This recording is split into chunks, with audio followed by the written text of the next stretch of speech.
There are new concerns about any potential threats to the homeland after the U.S. attack on Iran.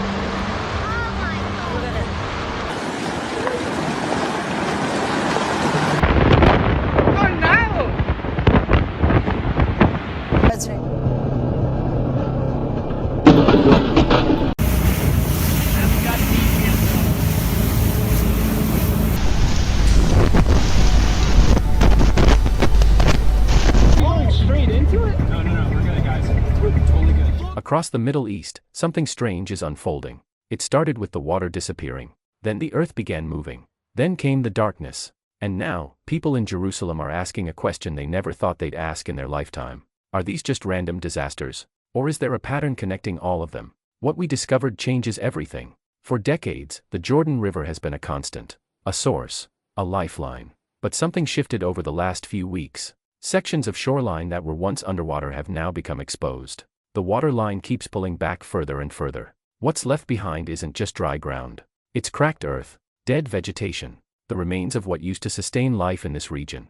A farmer near the Jordan Valley reported something unsettling. He said, "When the water leaves here, life leaves with it." That wasn't just frustration. That was observation. Because as the water retreated, everything changed. Fish started dying in shrinking pools. Irrigation channels that fed crops for generations began weakening. Farmland that was once green turned brittle and pale under relentless heat. At first, residents treated it as another difficult season, another year of intense heat, another environmental struggle in the Middle East. But here's where it gets different. The deeper concern wasn't just the lack of rain. It was what happened after the water disappeared. Dust moved more freely across exposed ground. The air itself felt heavier. And in some places, people described it like life was being pulled out of the land itself. One local resident said the atmosphere felt unnatural. Not like weather changing.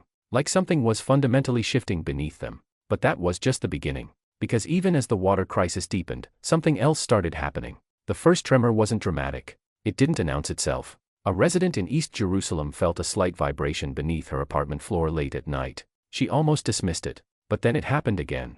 And again. What made it unsettling wasn't the strength of each tremor. It was the pattern. Small earthquakes started being reported across multiple parts of Jerusalem almost simultaneously. In neighborhoods near the Mount of Olives, people described sudden vibrations beneath their homes at odd hours. In East Jerusalem, security cameras captured hanging lights swaying for several seconds, even when the streets outside remained perfectly still. Near the Old City, visitors reported hearing deep rumbling sounds beneath the ground before brief shaking followed moments later. Some tremors were weak. Others were strong enough to send rocks sliding down hillsides and crack sections of older walls. In several areas, people rushed outside, believing an explosion had happened nearby. But no blast came. Only the earth itself moving beneath them. A geologist might explain this through regional fault activity. The Jordan Rift Valley runs beneath Israel. Minor earthquakes aren't unheard of in this region. That's technically true. But here's what matters. These tremors began increasing while tension across the Middle East was reaching dangerous levels. Headlines were already dominating attention.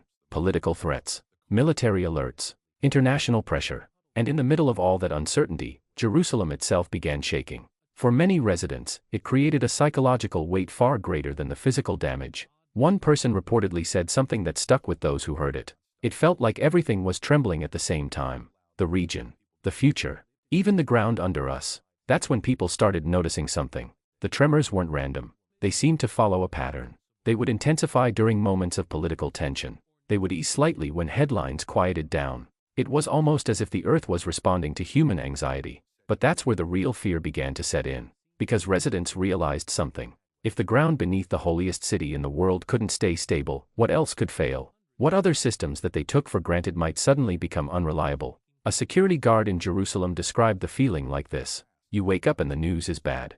Then the ground shakes. Then you can't sleep. And the next day, it happens again.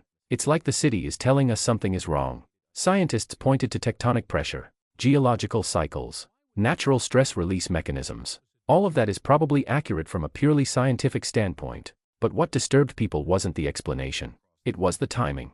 These earthquakes weren't happening in isolation. They were happening alongside the water crisis, alongside the heat, alongside growing regional instability. And for many people, especially those familiar with ancient texts, the combination felt like something they'd read about before. After the rivers receded and the earth beneath Jerusalem began shaking, the sky above the city started drawing attention for a completely different reason. It happened in the late afternoon. Dark clouds gathered over parts of Jerusalem. Not the kind of clouds you see during normal weather patterns. These were heavy, unnatural in appearance. Some were deep gray. Others carried an eerie green tint, the kind associated with unstable atmospheric conditions that meteorologists warn about. But that wasn't what disturbed residents the most. It was the movement inside the sky. At first, people thought it was smoke drifting across the city, or maybe birds moving in large formations. But as the masses came closer, witnesses realized what they were actually looking at. Enormous swarms of insects, thousands upon thousands of them, moving together through the air above Jerusalem and nearby regions. And under the strange dark lighting of the sky, something made the scene even more disturbing. The undersides of their bodies reflected a deep red color.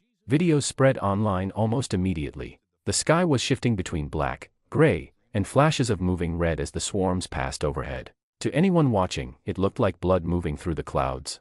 In some areas near the outskirts of Jerusalem and toward the Judean hills, residents reported hearing a constant vibrating sound before the insects even appeared. Others described the swarms covering walls, vehicles, and dry vegetation within minutes after descending lower. One eyewitness reportedly said something that captures the psychological impact. The sky didn't look alive. It looked infected. Experts offered several possible explanations. Some pointed toward unusual migration behavior caused by extreme heat and environmental pressure. Others compared the phenomenon to large locust movements historically seen across the Middle East and Africa. Migration patterns change. Insects respond to environmental stress. Heat waves can trigger mass movement. All of this is scientifically documented and explainable. But here's what bothered people. Even among those who accepted the scientific explanation, many admitted the visual impact was deeply unsettling. Because against the backdrop of darkening skies and ongoing regional tension, the sight no longer felt like a normal environmental event. A resident described the feeling this way: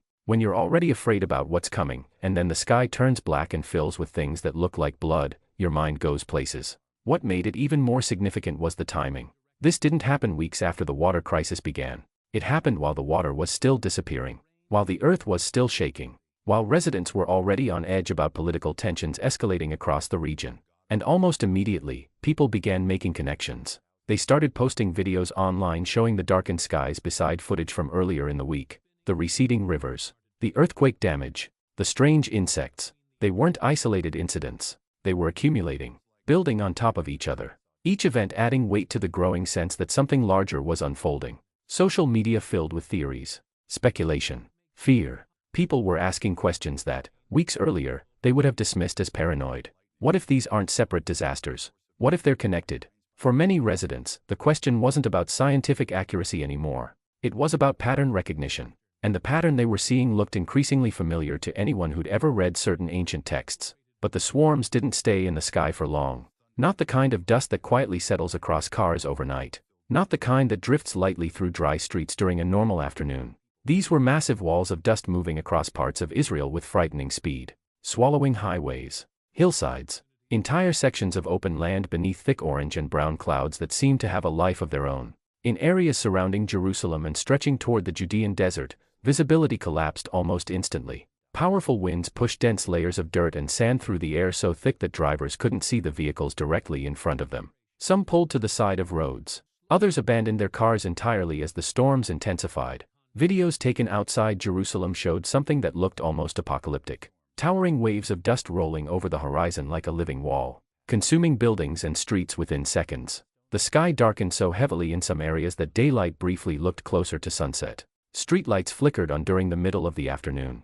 What unsettled many people most was how suddenly it arrived. There was no long build-up, no hours of warning. One moment the air was still, the next moment the land disappeared behind moving darkness. Residents described hearing the wind before they could even see the storm itself approaching. Some said it sounded less like weather and more like an approaching roar. A person trapped in one of these storms described it this way: "You could hear it coming. This sound like nothing I'd ever heard before. Then everything just vanished. You couldn't see your hand in front of your face." Scientifically, meteorologists explained it through severe dryness, unstable winds, and expanding desert conditions across the region. With the ground already weakened from prolonged heat and receding water levels, large amounts of loose earth could be lifted rapidly into the atmosphere. Wind patterns shift. Dust storms happen, especially in arid regions during drought conditions. All of that is technically accurate, but what people noticed was the timing again. The dust storms didn't happen during a normal weather season. They happened while the rivers were still drying, while the earth was still trembling, while the red swarms were still being documented in the skies, while residents were already on psychological edge from weeks of escalating instability. Each event seemed to amplify the one before it. A mother who was driving with her children when one of the storms hit described the experience. "My kids were terrified. The car was shaking from the wind. The dust was so thick we couldn't see anything. And I remember thinking, this isn't normal. This doesn't feel like weather. This feels like something else." What made the dust storms particularly significant was what they exposed. As the wind pushed massive amounts of earth into the air, it revealed what lay beneath. Cracked ground from the drought, areas where vegetation had completely died, sections of land that looked almost lunar in their barrenness. The storms didn't just create darkness, they exposed devastation. Ash began falling across vehicles, rooftops, and streets miles away from where the actual storms were occurring. Fine particles of dust settled on everything.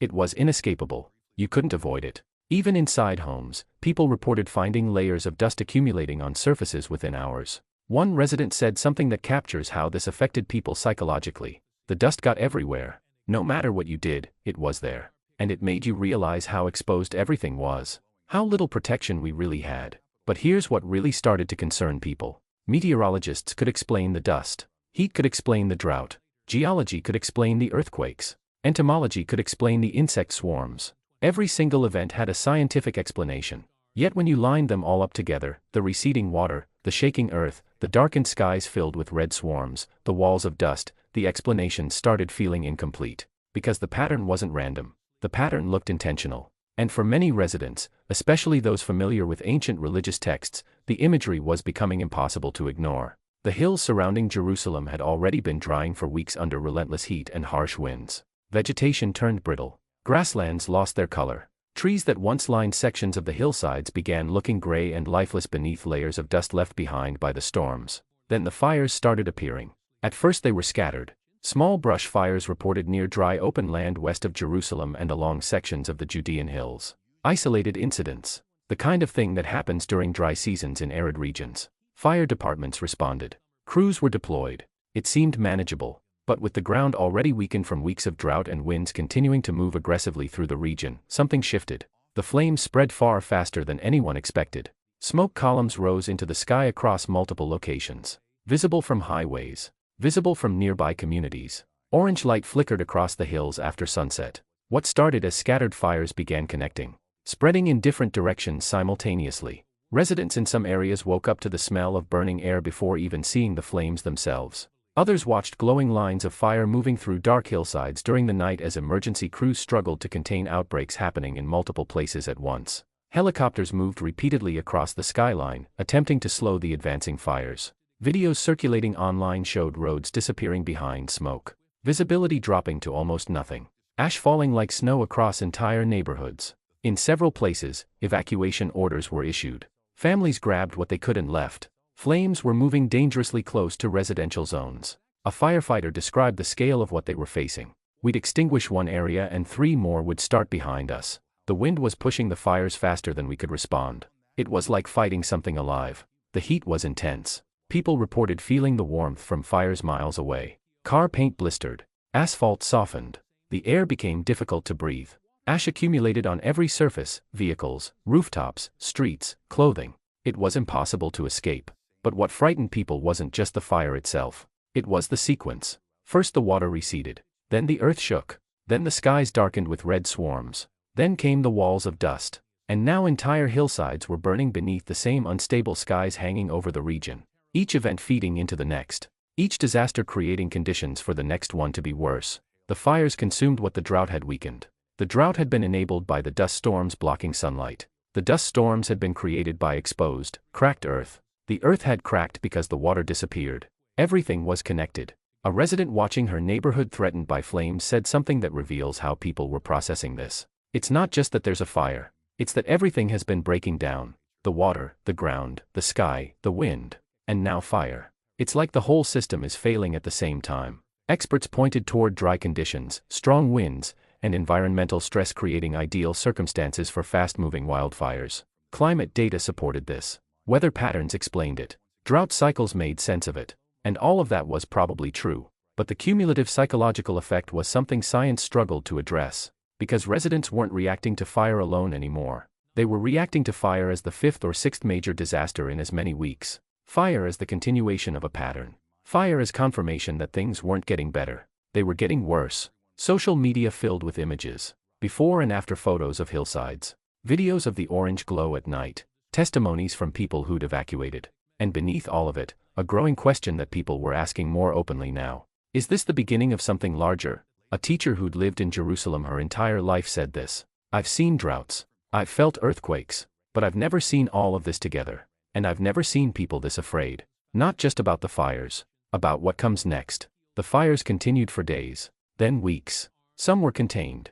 Others spread to new areas. Smoke hung over the region like a permanent haze. The sun took on an orange tint. The air quality deteriorated. Hospitals reported increased respiratory problems. And through it all, residents couldn't shake a feeling that this wasn't over, that the sequence hadn't finished, because in all the ancient texts that people were quietly reading at night, fire was never the final sign. Fire was always followed by something else. As fires continued spreading through dry hills outside Jerusalem, weather conditions across parts of Israel suddenly shifted again. The shift was dramatic, almost violent in how quickly it happened. Dark clouds gathered rapidly over the region, thicker and heavier than before, carrying deep shades of gray mixed with flashes of green inside the storm systems, the kind of atmospheric instability that meteorologists issue warnings about. Residents already exhausted from weeks of instability watched the sky change once again. They expected rain. Rain never came first. Instead, massive hailstones began crashing down across multiple areas with explosive force.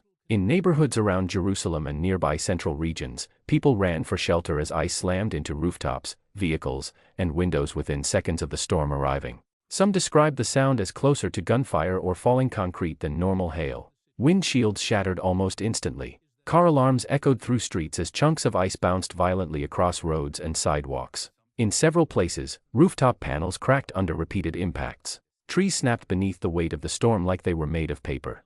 Videos filmed from apartment balconies captured white explosions of ice hitting the ground so hard they briefly bounced back into the air. The violence was almost surreal. This wasn't weather. This was something that felt like an attack. One witness reportedly said something that captures the psychological impact. It sounded like the sky was attacking the city. The hailstones weren't small. Some were reported as large as golf balls. Others even larger. They came down with such force that they damaged vehicles beyond recognition. Windows weren't just broken. They were obliterated.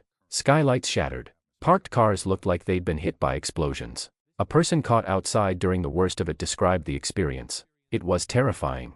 The ice was so hard and coming down so fast. You could feel the impact through your whole body. People were bleeding, running, screaming. It felt like the sky was punishing us. Meteorologists explained that severe atmospheric instability, extreme heat, and colliding air masses can create powerful hail-producing storms, especially when conditions become increasingly volatile. When you have extreme temperature differences between upper and lower atmosphere, when you have moisture-laden air meeting dry air, when you have unstable wind patterns, hail happens. Scientifically, it made sense. But for many residents, scientific explanations no longer erased the growing feeling that the region had entered a cycle of escalating natural violence unlike anything they could remember, because the pattern was undeniable now. Every event seemed to intensify the one before it. The rivers receded. The ground shook. Red swarms filled the sky. Dust storms swallowed the land. Fires burned across the hills. And now ice was falling from the heavens with destructive force. A mother describing what she witnessed said this. My children asked me what was happening.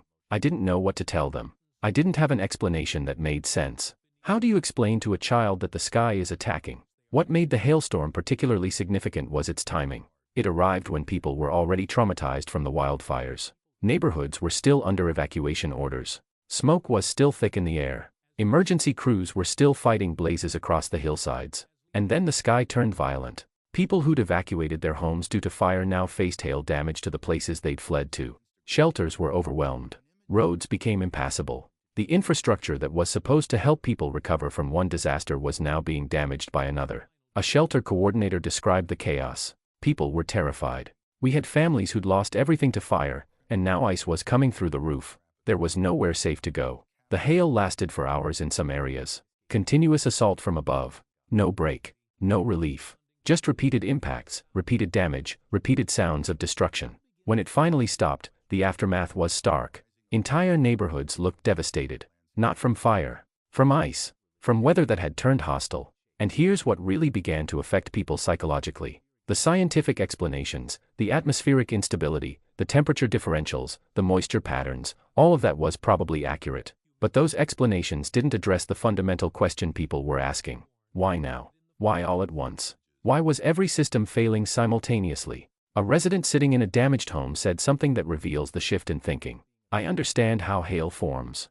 I understand the science. But understanding how it happens doesn't explain why it's happening to us right now. It doesn't explain why everything is breaking down at the same time. People began noticing something else. The hailstorm had followed a specific pattern. It arrived during a moment of peak psychological stress, when people were already afraid, already traumatized, already questioning whether the world around them was stable. And the hail made it worse. In ancient texts that people were now reading more carefully, hail wasn't just mentioned as weather. It was mentioned as judgment, as something that fell from heaven in response to human rebellion or spiritual failure. The imagery was stark, direct, purposeful. Whether or not that interpretation was accurate didn't really matter at this point. What mattered was that residents were making the connection. They were seeing the pattern, and the pattern looked intentional. A pastor in Jerusalem described what he was witnessing in his congregation. People are coming to church asking questions they never asked before. They're asking if these events are signs, if something larger is unfolding. And I don't know what to tell them because the pattern is real. The events are real. The fear is real. But the hailstorms weren't the end. When the hail finally stopped falling over Jerusalem, many people expected relief. They expected the tension to ease. The winds had weakened. The explosions of ice against rooftops had faded. Emergency crews began clearing debris from roads. Residents cautiously stepped back outside to examine the damage. But instead of relief, an unnatural silence settled over parts of the region. In several neighborhoods surrounding Jerusalem, witnesses described the air feeling strangely still after the storms moved out. Streets that were usually filled with traffic and movement suddenly felt empty. Birds that normally circled above the city were nowhere to be seen for hours in some locations. Even animals behaved differently. Dogs barked through parts of the night while others refused to leave shelter at all. The silence itself became unsettling. Because silence, in a city that had experienced weeks of constant disasters, felt wrong. It felt like the pause before something else happened. Like the world was holding its breath. Then came the sounds. Late at night, videos began appearing online from residents across different areas of Jerusalem, claiming to capture deep metallic noises echoing through the sky. Some described them as trumpet-like blasts. Others compared them to distant grinding metal or low-frequency vibrations moving above the city. The sounds didn't appear constant. They came suddenly, lingered for several moments, then disappeared again into silence. No visible aircraft were present in many recordings. No storms remained overhead. Yet the noises continued being reported from multiple locations. Different neighborhoods, different times, but the same descriptions, the same eerie quality. A resident who documented several recordings described what she heard. It wasn't like anything I've ever heard before. It wasn't a plane. It wasn't machinery. It was almost like the sky itself was making noise. Deep, metallic, deliberate. Skeptics offered explanations. Atmospheric acoustics, construction echoes, military activity, distant industrial noise amplified under unusual weather conditions, wind moving through damaged structures, sound traveling differently after the hailstorms. All of these were plausible. And yet, the explanations did little to calm the growing unease spreading through the region, because by now people were no longer reacting to one event alone. It was the accumulation, the drying rivers, the earthquakes, the red swarms, the walls of dust, the fires, the hail from the sky, and now unexplained sounds echoing over Jerusalem after the storms had ended. For many watching this sequence unfold, the atmosphere surrounding the city no longer felt normal. It felt charged, anticipatory, as if nature itself had not finished speaking yet. One resident described the psychological state people were in. After everything that's happened, when you hear a sound you can't explain, your mind doesn't think, oh, that's probably construction. Your mind thinks, what's coming next? We're past the point of normal explanations. The sounds continued for days, sometimes multiple times a night, sometimes during daylight hours, always with that same metallic quality, always with that same sense of deliberation. People began recording them, sharing them online, analyzing them, trying to find patterns, trying to understand what they were hearing. A sound engineer who examined several recordings said this. From a technical standpoint, these are unusual. The frequency, the duration, the pattern, they don't match typical urban sounds. But I can't tell you what they are. I can only tell you they're real and they're being heard across multiple locations. What made the sounds particularly disturbing was their timing. They arrived after weeks of escalating disasters, after people were already in a state of psychological trauma, after the natural world had seemingly turned hostile, and the sounds seemed to suggest that something was still happening, that the sequence wasn't complete. that this was a warning. For those familiar with scripture, the imagery surrounding trumpet-like sounds over Jerusalem carried an especially disturbing weight. Ancient texts described sounds like this: warnings, alarms, signals from heaven. The language was specific, deliberate, ominous. A theologian in Jerusalem described what he was observing. People are coming to me with these recordings asking if they match descriptions in biblical prophecy. And honestly, the similarities are striking enough that I can't dismiss them out of hand. I don't know what these sounds are, but I know they're affecting people profoundly. Social media filled with speculation, conspiracy theories, religious interpretations, scientific discussions. But beneath all of it, a fundamental question that people were no longer afraid to ask openly: are these signs? A mother who'd heard the sounds multiple times said this: I don't claim to know what they are, but I know my children are afraid. I know my neighbors are afraid. I know there's something happening that we don't understand. And pretending otherwise doesn't help anymore. The sounds seemed to intensify on certain nights, when news of escalating regional tensions was particularly bad, when political pressure was mounting, when fear in the city was highest. It was almost as if the sounds were responding to human anxiety, or perhaps amplifying it. People stopped sleeping normally. They stayed up listening, recording, waiting.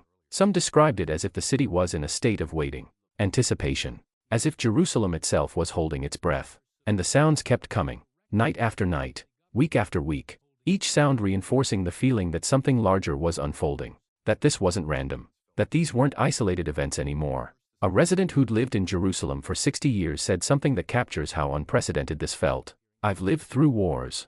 I've lived through earthquakes. I've lived through political crises. But I've never felt like this. Like the entire city is waiting for something. Like we're all holding our breath for what comes next. But what people didn't realize yet was that the events in Jerusalem weren't isolated to that region. But what made the situation even more unsettling was a realization that spread quietly through research communities, news organizations, and online discussions. This wasn't happening only in Israel. Across multiple regions of the world, rivers were beginning to shrink, crack, and disappear under extreme dryness. At nearly the same time, in parts of Iraq and Syria, the Euphrates River, one of the most historically and biblically significant rivers on Earth, continued receding to levels that exposed massive stretches of dry ground. Ancient ruins surfaced. Long buried structures emerged from beneath the surface. Villages that once depended entirely on the river faced collapsing agriculture, dead fish along muddy banks, and severe water shortages affecting daily survival. For many observers, the imagery surrounding the Euphrates carried enormous weight. Because in ancient texts that billions of people had read for centuries, one specific river is directly mentioned in connection with the final stages of global upheaval. The connection was too specific to ignore. A researcher studying the Euphrates crisis described what he was witnessing. We're seeing water levels drop to unprecedented lows. Structures are being exposed that haven't seen sunlight in thousands of years. Agricultural systems are collapsing. And it's happening faster than climate models predicted. But the Euphrates wasn't alone. In China, severe drought conditions along sections of the Yangtze River exposed cracked riverbeds and weakened water supplies across multiple provinces. Reservoirs dropped to alarming levels. Heat and dryness placed enormous pressure on agriculture and hydroelectric systems. Some regions experienced conditions so severe that entire stretches of exposed earth appeared where water had once dominated the landscape. Factories closed. Power generation decreased. Food production declined. Hundreds of millions of people depending on that river suddenly faced an uncertain future. A farmer in a Chinese village affected by the Yangtze crisis said this: "My family has farmed this land for generations. We've never seen anything like this. The water is just disappearing. And with it, our way of life." Meanwhile, in the United States, major waterways and reservoirs showed signs of historic decline. Areas surrounding the Colorado River and Lake Mead revealed sun-bleached rock formations and long submerged structures as water levels kept falling. Entire ecosystems dependent on those water systems faced collapse. In parts of Texas and the western United States, prolonged drought conditions damaged farmland, intensified wildfires, and increased fears over future water shortages. Cities began implementing water restrictions. Industries began relocating. Communities that had thrived for decades faced potential abandonment. A water management official in Nevada described the reality. "We're looking at a situation where the water that supported millions of people is simply running out, and there's no immediate solution. This is a crisis unlike anything we've managed before." Individually, scientists explained each crisis through established frameworks: climate cycles, overuse of water resources, rising temperatures, shifting weather systems, changing precipitation patterns. All of these explanations had merit. All of them were probably partially true. But globally, many people began noticing something difficult to ignore. The pattern looked connected.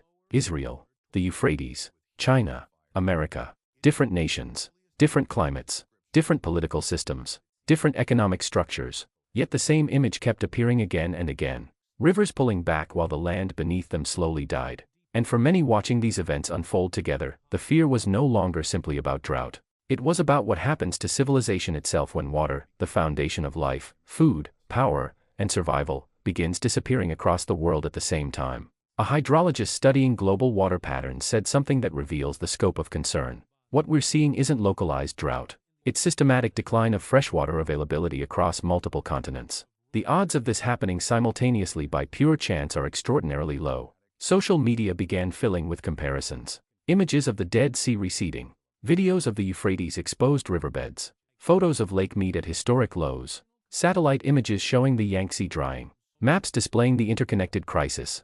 People were connecting dots, seeing the global pattern. News organizations began covering the story more seriously. Scientists convened emergency conferences. Governments issued warnings. But beneath all the official responses, something else was happening in the public consciousness. People were asking the same question in different parts of the world. Why is this happening everywhere at the same time? A researcher tracking global water systems described the fear she was witnessing. People aren't just worried about drought anymore. They're worried about what the synchronicity of these crises means. They're asking if there's a connection. If this is part of something larger. In Jerusalem, as residents experienced their own water crisis alongside the earthquakes, swarms, dust, fires, hail, and strange sounds, the realization that the same pattern was happening globally intensified their fear exponentially. Because if it was just Jerusalem, perhaps it was local, perhaps it was manageable. But if rivers were failing worldwide at the same time, if water, the most essential element for human survival, was disappearing across multiple continents simultaneously, then this wasn't a regional problem. This was something else entirely. A resident in Jerusalem, learning about the global water crisis, said this: "We thought we were dealing with a local drought. Then we realized it was happening everywhere. And that's when the fear became different. That's when it felt like something systemic was breaking down." The implications were staggering. Water sustains civilization. Civilizations rise and fall based on water access. Empires have collapsed when their water sources failed. Wars have been fought over water. And now, across the world, water was disappearing. Not just in one region, not just in one country, but globally, simultaneously, in ways that seemed almost orchestrated. For many people familiar with ancient prophecies, the connection became unmistakable. Because these texts didn't just mention isolated regional crises. They mentioned global patterns, synchronized events, multiple systems failing together as a sign of something larger approaching. A theologian analyzing the global water crisis alongside biblical prophecy said this: "The specificity of how these events are unfolding, the timing, the locations, the synchronicity, it's difficult not to see parallels to prophetic descriptions. Whether you interpret that literally or symbolically, the pattern is undeniable." But what made it even more significant was the realization that this was just the beginning. By this point, the pattern had become impossible to ignore. People weren't just experiencing isolated disasters anymore. They were experiencing a convergence, a simultaneous breakdown of multiple systems across the entire world. And when you stepped back and looked at the full picture, the image was stark. Water failing globally. The earth becoming unstable through earthquakes. The sky darkening with swarms and strange atmospheric phenomena. Wind turning destructive through dust storms. Fire spreading uncontrollably. Ice falling with violent force. Sounds echoing that couldn't be explained. All happening together. All escalating together. All affecting the same regions and spreading outward. In Jerusalem, residents began creating maps.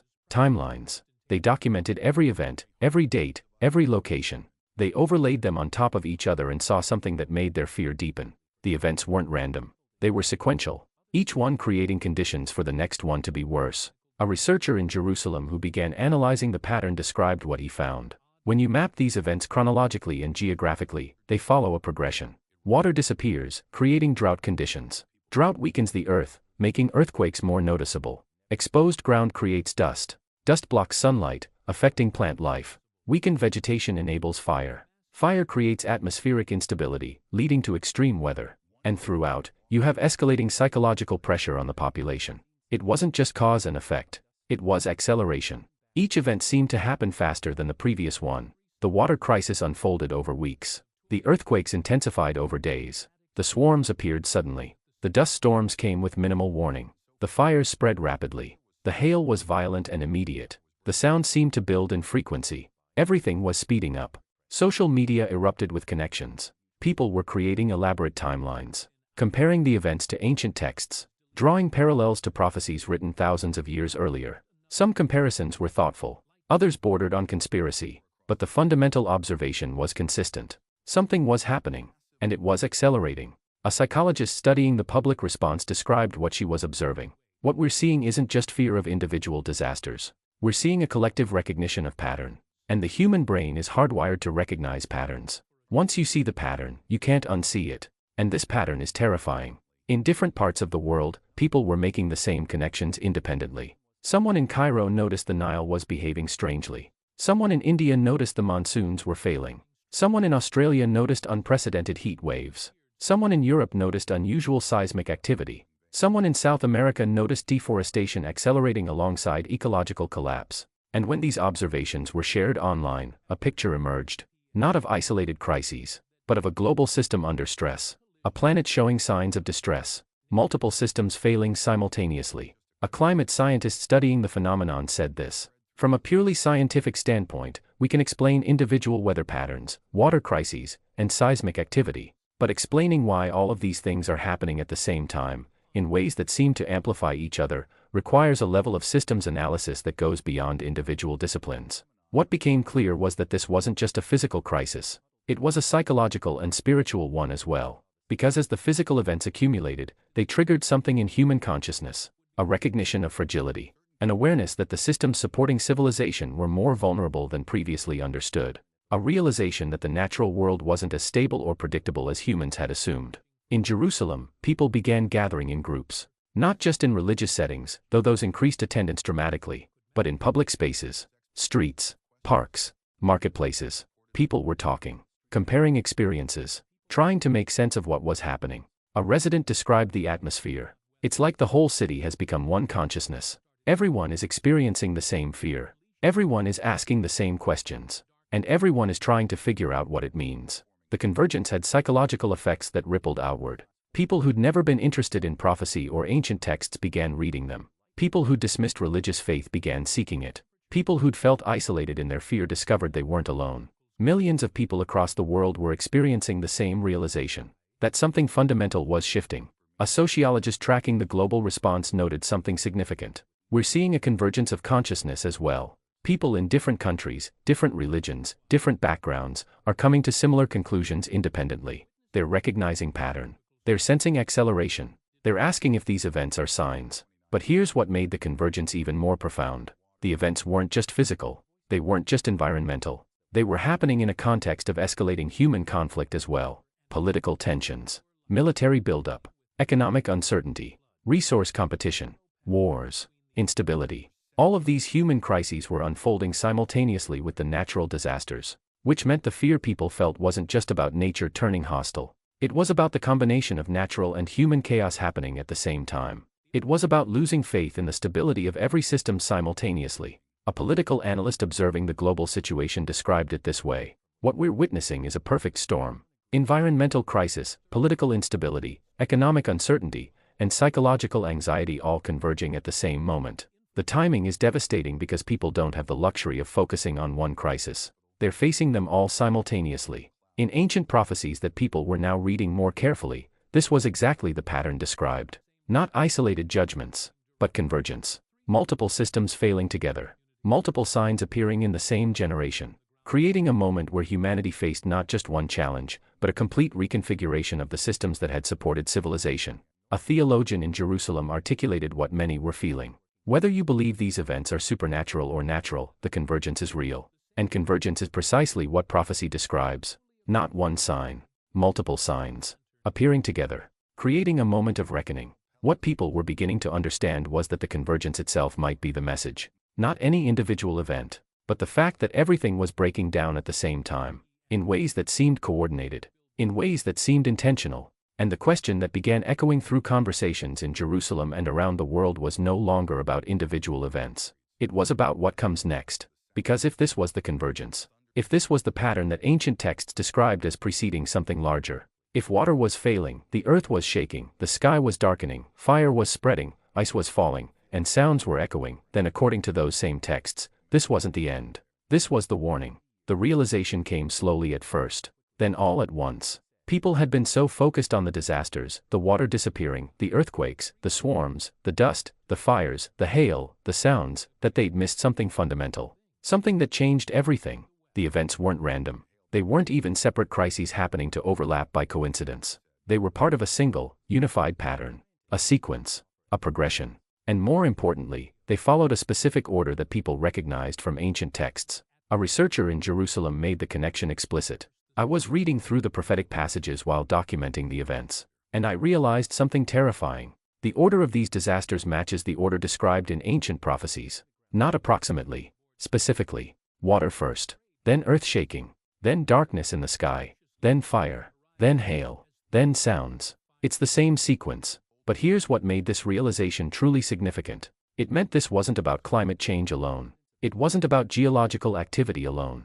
It wasn't about weather patterns alone. Those explanations might all be partially true, but they didn't address the fundamental question. Why was the sequence matching prophecy? There were 3 possible answers, and each one had profound implications. The first possibility was coincidence. Pure chance. That by random probability, multiple unrelated disasters happened to unfold in an order that matched ancient texts. Statistically, this was possible. Unlikely, but possible. The second possibility was that ancient prophets were observing natural cycles and describing them accurately. That water crises, earthquakes, darkness, fire, and extreme weather were patterns that naturally occurred in certain sequences. That prophecy was simply recognizing the pattern of how nature behaves during periods of systemic stress. The third possibility was the one that people were increasingly beginning to consider. That these events were intentional. That the sequence wasn't accidental. That something, whether you called it God, divine judgment, cosmic consciousness, or planetary response, was deliberately unfolding these events in a specific order as a message. A theologian in Jerusalem articulated the profound nature of this realization. What we're confronting isn't just environmental crisis or natural disaster. We're confronting the possibility that creation itself is communicating, that the natural world is speaking. And the message is consistent with warnings given thousands of years ago. But the realization that changed everything wasn't just about the sequence.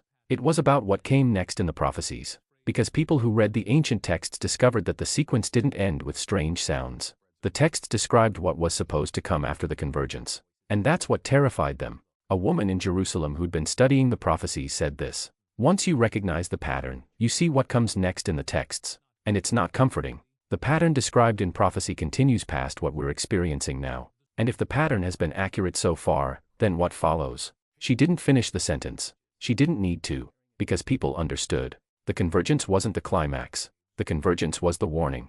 The preview.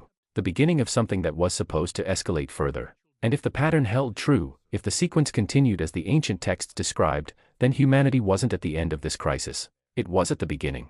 This realization triggered something fundamental in human consciousness. Because as long as people could attribute events to natural causes, as long as they could explain disasters through science, there was a sense of control. There was the possibility of managing the crisis. Of adapting. Of surviving through human ingenuity and effort. But if the sequence was intentional, if this was a message, if creation itself was speaking, then humanity wasn't in control, and adaptation might not be possible. A pastor in Jerusalem described the spiritual and psychological impact. People are coming to me with a different kind of fear now. Not fear of fire or hail or earthquakes, but fear that they're witnessing something they can't stop, can't prevent, can't escape through human effort. What made the realization even more significant was how it spread globally. As people in different countries made the same connection independently, as they discovered that the pattern matched prophecy, as they realized that what was happening in Jerusalem was part of a global sequence, the psychological effect multiplied exponentially. This wasn't isolated. This was worldwide. This was happening everywhere. And if it was happening everywhere according to a specific pattern described in ancient texts, then the implications were staggering. A researcher tracking global response to the crisis noted something crucial. We're seeing a convergence of interpretation as well. People from different religions, different backgrounds, different countries are coming to similar conclusions. They're recognizing that this matches ancient prophecies, and that recognition is creating a global shift in consciousness. Social media erupted with discussions. News organizations began covering the prophetic connection seriously. Academic institutions began studying the correlations. Governments began consulting with religious scholars, because the pattern was becoming impossible to deny or dismiss. The convergence of events matched ancient prophecies. The sequence was specific. The timing was synchronized. The global nature of the crisis was unprecedented. And according to those same prophecies, this was only the beginning. A woman in Jerusalem, standing in front of her damaged home, expressed what millions were thinking. I don't know if I believe in God. I don't know if I believe in prophecy. But I know what I'm seeing. I know what's happening. And I know it matches warnings given thousands of years ago. And that means something. Whether you're religious or not, that means something. The turning point wasn't just about recognizing the pattern. It was about accepting what the pattern meant. That humanity was entering a period of unprecedented change. That the natural world was responding to something. That creation itself seemed to be in a state of transition. And that the comfortable assumptions about stability, progress, and human control over the future might have been illusions all along. What people realized in that moment was that everything had changed. Not just the physical world, but the psychological and spiritual landscape of human consciousness. Because once you see the pattern, you can't unsee it. Once you recognize that events are following a sequence described in ancient prophecies, you can't ignore the implications. Once you understand that this is happening globally, simultaneously, in coordinated ways, you can't pretend it's just coincidence. And once you accept all of that, you're forced to confront a question that changes everything. If the pattern is real, if the sequence is accurate, if the prophecies have been right so far, then what comes next? This is where the story becomes personal. Because what's unfolding in Jerusalem isn't separate from what's happening in your city. What's occurring with the Euphrates isn't disconnected from the rivers near you. The pattern that residents are recognizing isn't isolated to one region or one country. It's global. It's accelerating. And it's happening now. The convergence of these events, water failing, earth shaking, skies darkening, fire spreading, ice falling, and sounds echoing, represents something that generations have read about but never expected to witness. The synchronicity is too precise to be coincidence. The sequence is too specific to be random. The global nature is too coordinated to be separate disasters. Whether you interpret these events through a scientific lens, a spiritual lens, or some combination of both, one thing is undeniable. Something is happening, and the pattern suggests it's only the beginning. Here's what people in Jerusalem discovered that changed their perspective completely. The disasters weren't the message. The convergence was the message. The fact that multiple systems were failing simultaneously, water, earth, sky, fire, weather, and sound, that was the signal. And according to the ancient texts that are being read more carefully now, this convergence was meant to precede something even more significant. A theologian studying the pattern made an observation that captures the essence of what's unfolding.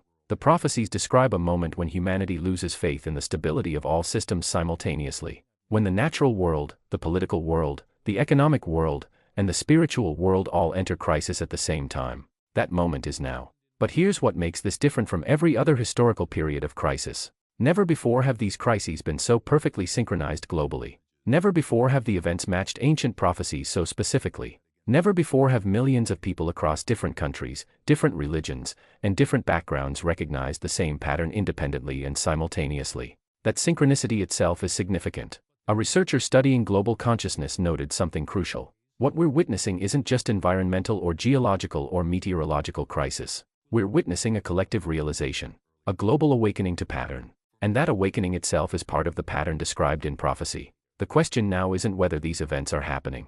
They are. The question isn't whether they're accelerating. They are. The question isn't whether they match ancient prophecies. The pattern is undeniable. The question is, what comes next? And that's where the story takes a turn that most people aren't prepared for. Because the ancient texts don't stop at describing the convergence. They describe what follows. They describe a moment where the pattern intensifies, where what seemed impossible becomes inevitable, where the sequence that began with water disappearing culminates in something that changes human civilization fundamentally. In Jerusalem, people are waiting. In different parts of the world, people are watching. And everyone is asking the same question. Is this the warning? Or is this the beginning of the judgment itself? The answer, according to the prophecies being studied now, depends on something that hasn't been determined yet. Something that's still unfolding. Something that involves human choice, human response, and human consciousness in ways that most people don't fully understand. A woman in Jerusalem, after weeks of experiencing the escalating disasters, expressed something that captures the psychological state people are entering. We're not just waiting for the next disaster anymore. We're waiting for understanding. We're waiting for clarity about what this means. We're waiting to know if there's anything we can do, or if we're just witnesses to something unstoppable. And that's the reality of where humanity stands right now. We're at a threshold. We're in the convergence. The pattern is real. The sequence is matching prophecy. The acceleration is undeniable. And what comes next will determine everything. Some people are preparing spiritually. Some are preparing practically. Some are preparing by seeking understanding. And some are in denial, hoping that if they ignore the pattern long enough, it will go away. But the pattern doesn't go away. It accelerates. And as it does, as the convergence deepens, as more people recognize the sequence, humanity is entering a period unlike any it has experienced before. A period where the natural world seems to be speaking, where creation itself seems to be communicating a message, where ancient prophecies seem to be unfolding in real time, and where every person on the planet is being forced to confront the same question. What comes after the convergence? The answer to that question will determine your future, your family's future, humanity's future, and it's a question that can no longer be avoided, because the pattern is real, the sequence is continuing, and what happens next is still being written.